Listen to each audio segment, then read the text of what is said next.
Meme rappers typically have fast, insane come-ups, but also immediate downfalls. This is due to the virality of their careers not having much longevity, thus causing meme rappers to be looked at as a phase during a point in time before they faded away into irrelevance, since they weren't able to live past that one viral moment they had. Which is why a few weeks ago, I delved into the world of meme rap and explored what exactly happened to these three meme rappers. However, there are many more meme rappers that have met a similar unfortunate fate within their careers. So join me today as I once more explore what happened to these meme rappers and where are they now. Thank you all for the recent support lately, and don't forget to leave a like and subscribe. Kidbuu blew up back in the SoundCloud era in 2018 and was mainly known for his remarkably strange antics. Besides his weird behavior, he had somewhat of a following for his artistry. Unfortunately, he couldn't hold a grasp of his fans due to him continuously performing odd stunts that prevented his career from evolving, which led his career to ultimately fail and deteriorate from reality. To best paint the picture on what exactly happened to Kidbuu's career, we have to look at the origin of the first instance of his peculiar behavior. Kidbuu would be born in New Jersey in 1988, thus making him 30 by the time he was portraying himself as a rapper. This is something he would try to keep hidden for most of his career. When Kidbuu was 17, he had a child, and as he entered his 20s, he got arrested for reportedly getting into a physical altercation with his baby mama in front of their kid. He then would be charged with multiple charges and be sentenced for 2 years probation. Following his sentence, Kidbuu wanted to erase his former image and start a new life. This is when he decided to leave everything and everyone behind and move to Toronto to start portraying himself as a successful rapper. Interestingly enough, Kidbuu wasn't his first rapper persona, as he originally went by the name Humongous the God. His main strategy while under this persona was to imitate already successful rappers like Travis Scott and Tory Lanez. He would be spotted wearing generic rapper attire and somehow managed to acquire a Migos feature before they blew up for the track White Vans. They would even do a music video together for the single. He would also pay DJ Khaled to do a whole project with him called In Guala We Trust. These were the first instances of Buu paying to maintain his fake image. This ideology would occur once more when Buu began paying for him to be on radio shows, host his own release parties where he had paid models around him, as well as paying for extras to attend those parties since he didn't have an actual fan base. Which is probably why he realized that this strategy is not working and developed the persona we know today, Kidbuu. Now he's rocking a 2018 SoundCloud image of colorful dreads, face tats, wearing street rap clothing, and performing reckless antics. However, this didn't stop him from attempting to fake his image once again. This is due to him purchasing hella Instagram followers so he could be at 100k at the start of his Kidbuu rapper career. Kidbuu was going to discover that he doesn't need to fake his fanbase anymore. The year is 2018 and people have been gravitating towards artists who do insane stunts. From the likes of Lil Pump to 6ix9ine, the internet has slowly started to attract towards artists' reckless actions. This was perfect for Kidbuu as he was beginning to attract a following utilizing the same gimmick. This allowed him to gain enough traction to appear on World Star multiple times, all gaining millions upon millions of views. But Kidbuu's true rise to stardom came from his interview with Vlad TV, where he explains how he's a second generation clone and that he escaped the cloning facility that held him captive. I was cloned by Clonate in Canada. My model number is 0112568. If anyone wants to see the registration and Clonate. When I stole the documents before escaping, I read that the mother was Puerto Rican. This stunt exposed Kidbuu to a vast audience, with the video amassing over 3.6 million views, along with many knowing him for this obviously ridiculous story. However, this was just the start of his absurd antics, since he went on to edit a video where two versions of him are present to make it seem like he's with his clone.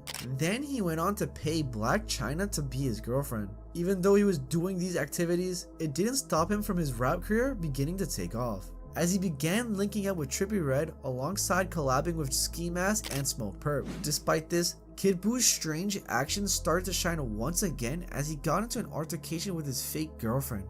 And he put a tracker under Adam 22's car so he can attempt to kidnap his cat, since Adam didn't want to interview him. Due to all the mischievousness, people started to look at Kidbuu as a joke and began clowning the rapper. Kidbuu is whack as fuck. People need to start giving him clout. Kidbuu who I can't get an interview. Around the same time, Kidbuu's past was starting to be uncovered and publicized. with one of the first exposés being from his actual girlfriend at the time, where she reveals how he lied to her saying he was 10 years younger than his actual age, hid his child from her, and how he's abusive and controlling. Funnily enough, the girlfriend would also announce how his music is trash and lean towards the fact that he's wasting his money to keep his career afloat. But the music itself wasn't good. I mean, it was honestly terrible, and that was one of the things that kind of held me back. I was like, ugh, I have to support this guy's music and I don't even like it. And I'm not even just saying that because he's my ex now. Once the internet found out he was 30 trying to portray himself as an 18 to 20-year-old SoundCloud rapper, people started clowning him even more, by one person declaring he was the cringiest thing to happen within the rap industry by being 30 and saying he's a clone. He should just get a job.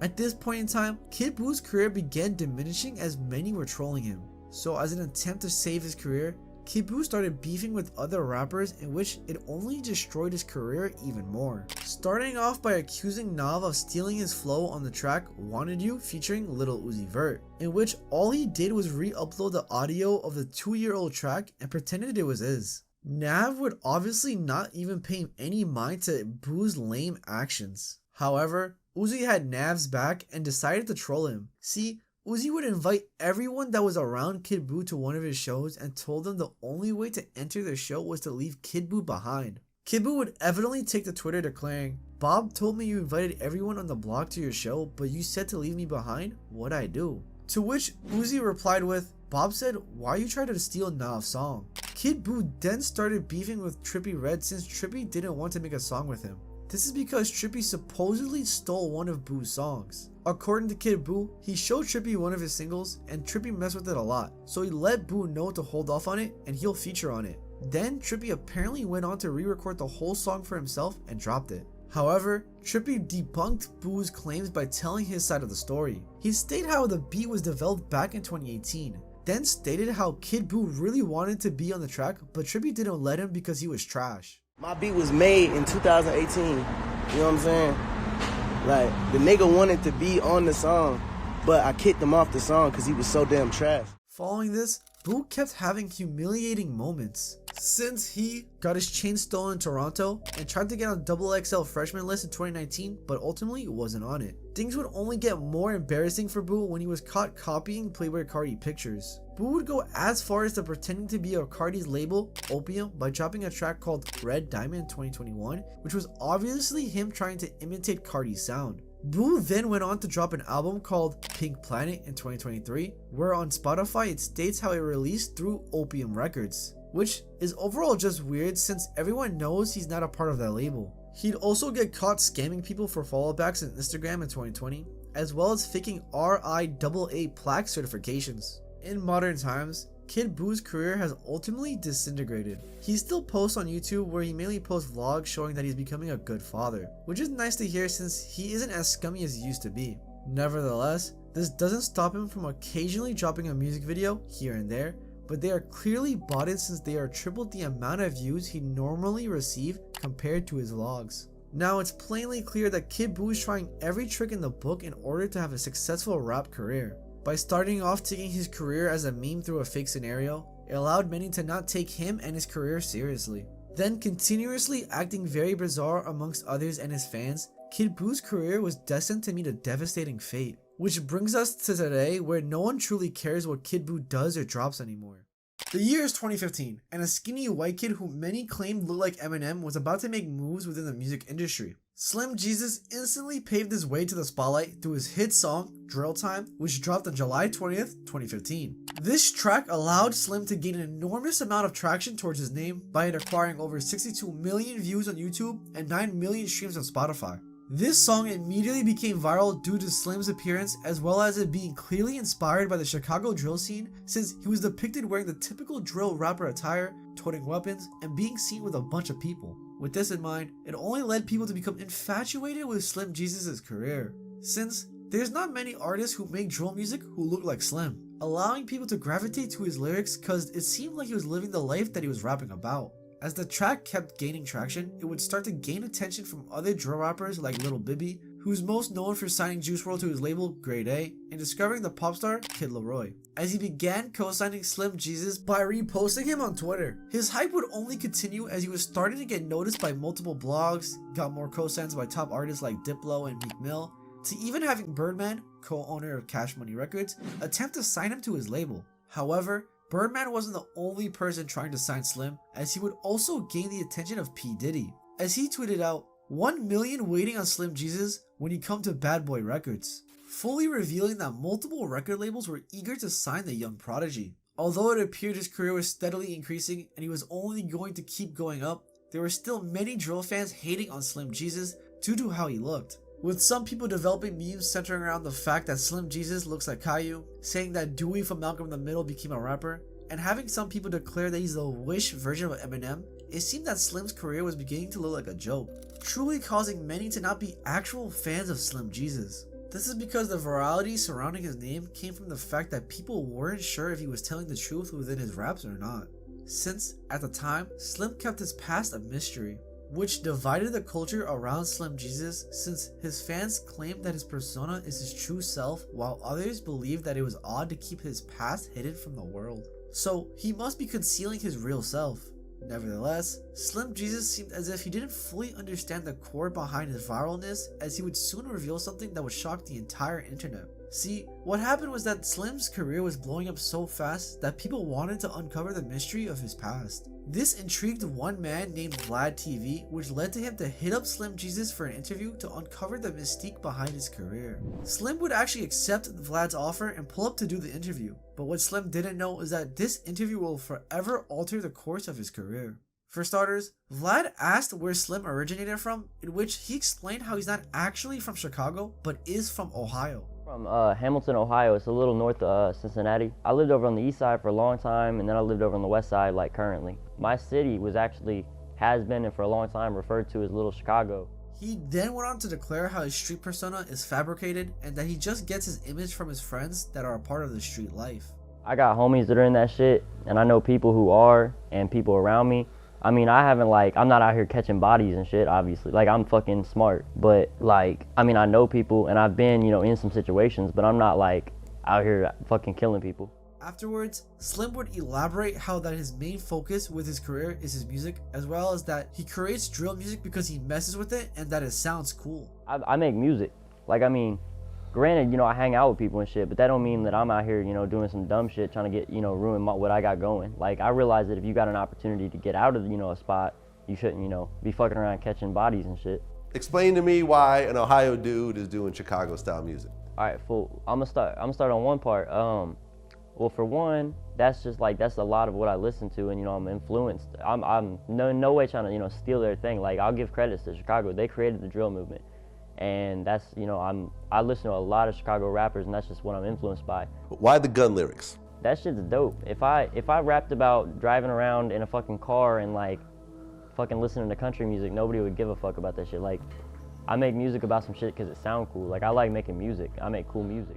Vlad, in a concerned manner, would tell Slim that some people actually do live that life, and that many will find it offensive that he's pretending to live the life within his songs. Some of the people that make this type of music actually live that life. Oh, I know they do. I've interviewed the real killer. Some people are gonna have an issue with someone talking about this type of thing. Who's not living this type of thing. Okay, how do you feel about that? I feel like that's okay, and I respect it. There's some people that do what they want to do, and I do what I want to do, and I make my music. I make my music, and I've made that blatantly clear to the people. And if you don't want to, if people don't want to respect me because what I make my music about, then that's okay. I don't need, they can go to the other side. That's all right. By this point, it became instantly apparent that Slim was just a normal suburban kid who was heavily influenced by drill music, trying to make a name for himself. But unlike modern times where we have rappers like Lil Tecca or Lil Mabu who are open with capping within their tracks, fans still gravitated towards their music, since nowadays, no one really cares if you cap rap. Unfortunately, back in 2015, this wasn't the case, and the outcry for Slim's career began with some Chicago drill fans saying he's corny for pretending to be a thug. Even actual drill rappers like Sheek Louch would join in on bashing Slim by explaining how he doesn't like his phoniness within his music. Despite this, some fans still praise Slim for being open with his fakeness, by one fan saying, The fact he's honest about what's up makes him really respectable. Sadly, this didn't prevent the entire drill scene from turning on Slim. Due to all the hate he was getting from the drill scene, multi-platinum artist, The Game actually warned Slim Jesus that something is eventually going to happen to him. By him elaborating, "I worry about kids these days rapping about things they're not really about. Sometimes I think it's sad because lives can be lost when playing those games. Be careful." From here, it appeared the fate of Slim's career was looking bleak as the hate kept increasing exponentially. After all, during this time, lying about your lifestyle was depicted as a horrific act within the game. The hate got so bad that Lil Bibby, who previously was supporting Slim Jesus, came out and said that he should have never done that interview, and since he did, it ultimately ruined his career. If that was me, I think the best thing he could have did was not say nothing. No interviews, no shit. Left everybody wondering. That's what he should have did, because that's what drew me into it. And I know once everybody found out, like, oh, he lied, you know, people don't respect that.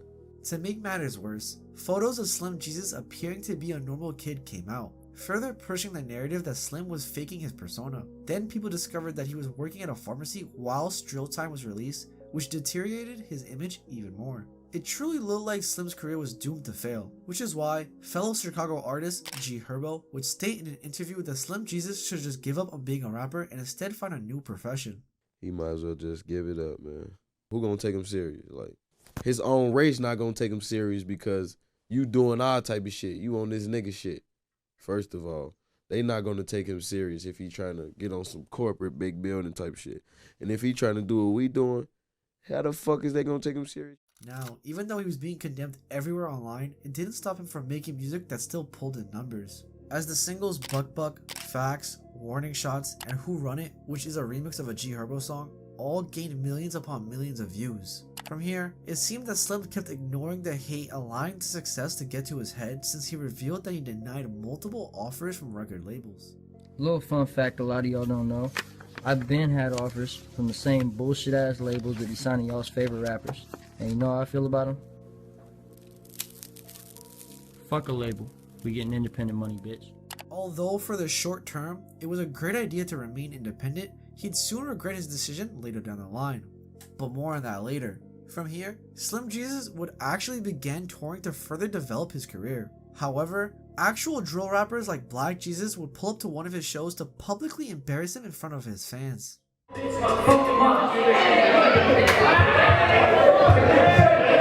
Support real hip hop, bitch. This wouldn't be the only time where a Chicago drill rapper came after Slim, as another artist named Little Mouse dropped a diss track on Slim named Kill Time. Within the track, he describes how Slim works with the police and he's weird for fabricating a fake image. Little Mouse wouldn't stop here though, as he did an interview with Vlad TV explaining how he truly feels about Slim Jesus.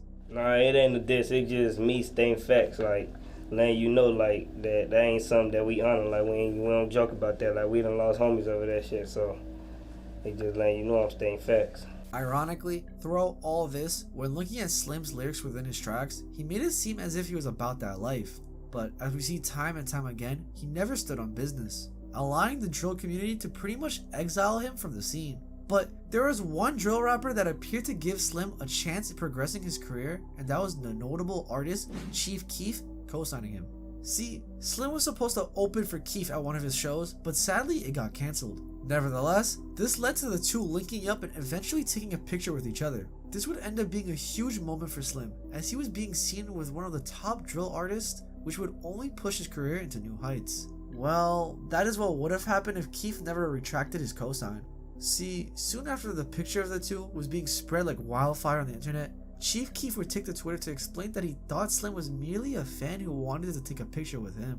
He'd then go on to explain that he doesn't even mess with Slim whatsoever. Due to this event occurring, it became apparent that Keef's label possibly looked at Slim as a clout stimulus package, since he had so much hype around his name at the time. So being seen around him would only boost that person's career even further. Which is the sad reality of becoming a viral sensation, because no one really cares about your career other than the clout that will bring you. So, at this point, Slim Jesus was only seen as someone who's trying to impersonate a drill rapper, in which he was beginning to see how this fake image was starting to diminish his career. as it was 2016, a year after his initial rise to fame, and his music immensely decreased in gaining traction. The mirage of being a part of the streets ultimately diminished and paved Slim's career in a negative light. Since it's 2024 and it's blatantly clear that Slim Jesus' career truly fell off as no one talks about him anymore. Instead of taking a similar route to Rick Ross, a rapper who also falsified their image, he decided to publicly reveal that he's only portraying a fake persona, which fully transcribed Slim's career in history as someone who blew up tremendously and then had an instant, horrific downfall.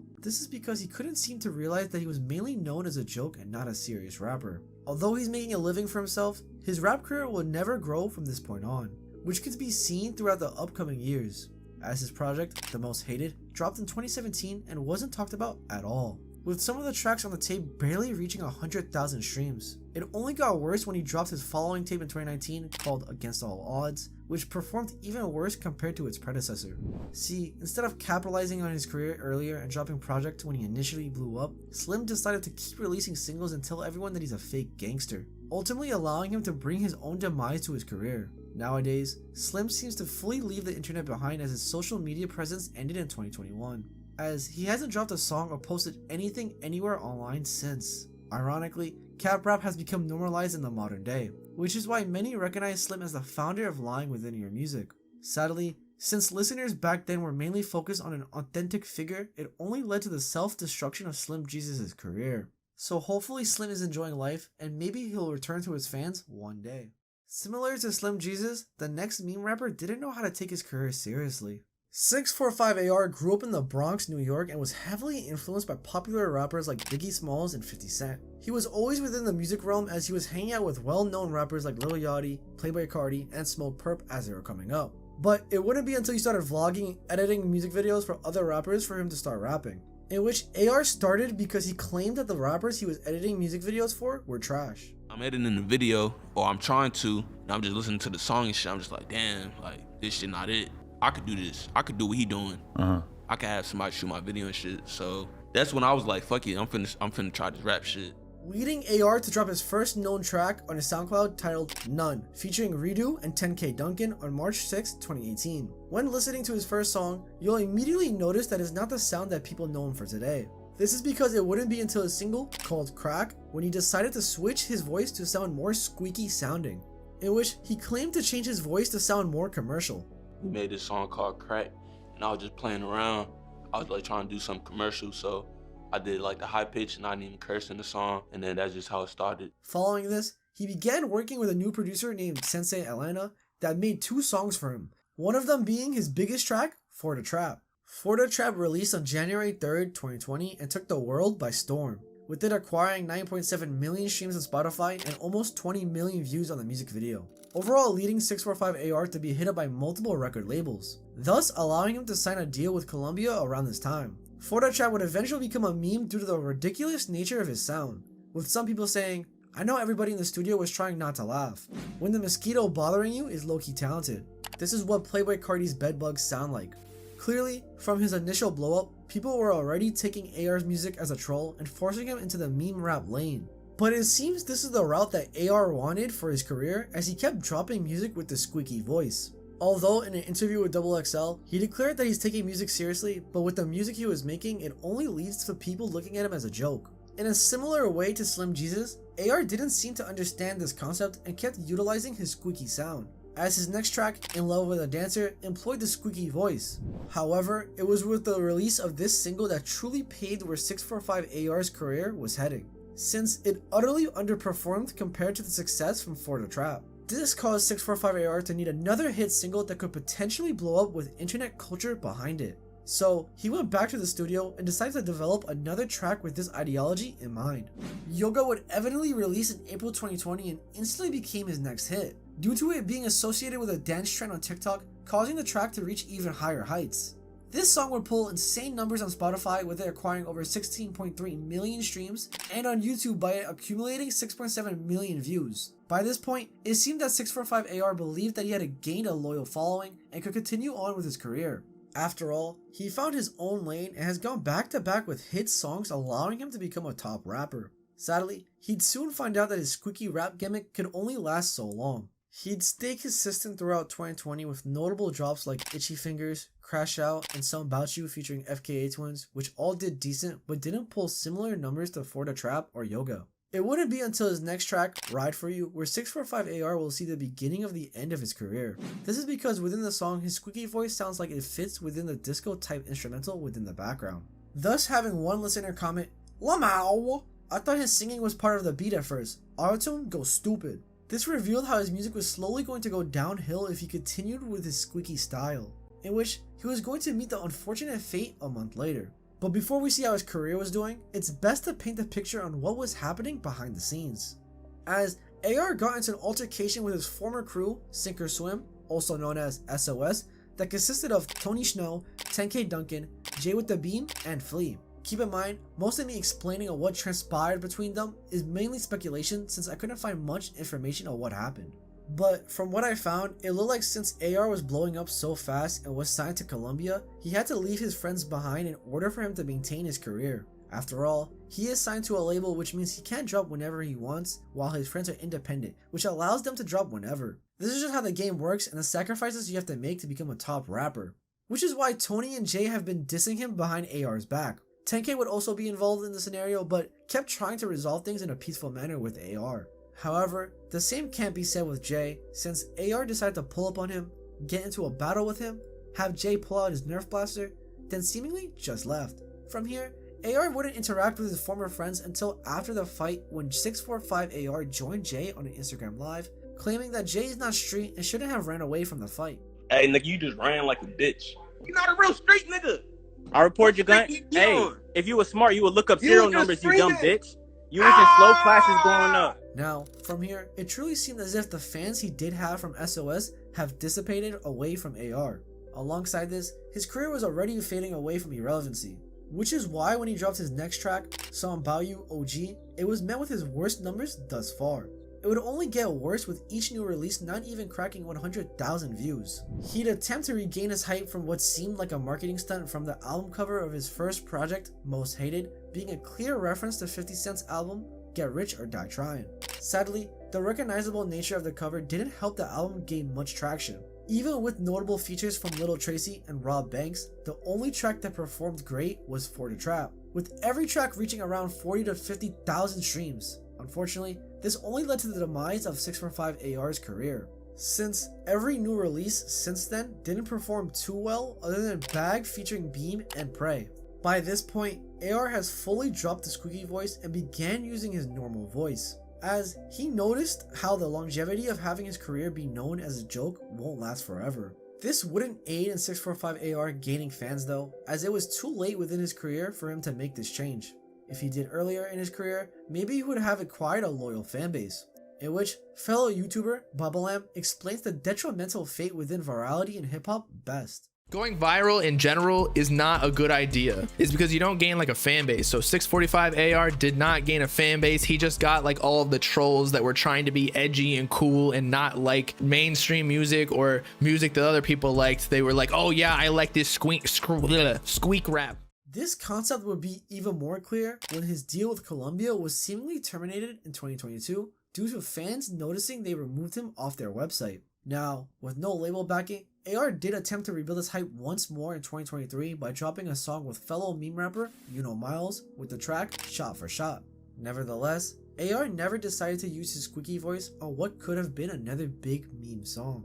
Although, if he did go that route, he might have fallen into the same trap as he did earlier within his career. So, who knows what would have been the right move for this feature. What is apparent is that 645AR has fully fallen off with nobody even caring what he drops in the present day, as he recently dropped a couple singles and EPs in the beginning of 2024, which are receiving his worst numbers to date. So by being dropped by Columbia, getting into conflict with his friends, and only wanting to have his career be a meme, the fate of his career was already predetermined. Luckily, when looking at his Instagram page, 645AR seems to be doing alright for himself and is mainly focusing on perfecting his craft. He still has a small following that will be by his side with each new release. Hopefully with his new sound and drops, he'll regain the spotlight once again. As we saw throughout each one of these scenarios, no one took any of these meme rappers seriously. This is due to the fact that they originated within the scene utilizing a gimmick that didn't have much longevity. Rather than developing their craft and evolving their careers, They decided to have quick rises to glory instead of steadily building up a loyal fanbase. So if you're an up-and-coming rapper, try to create a loyal fanbase instead of having one viral moment determine your career.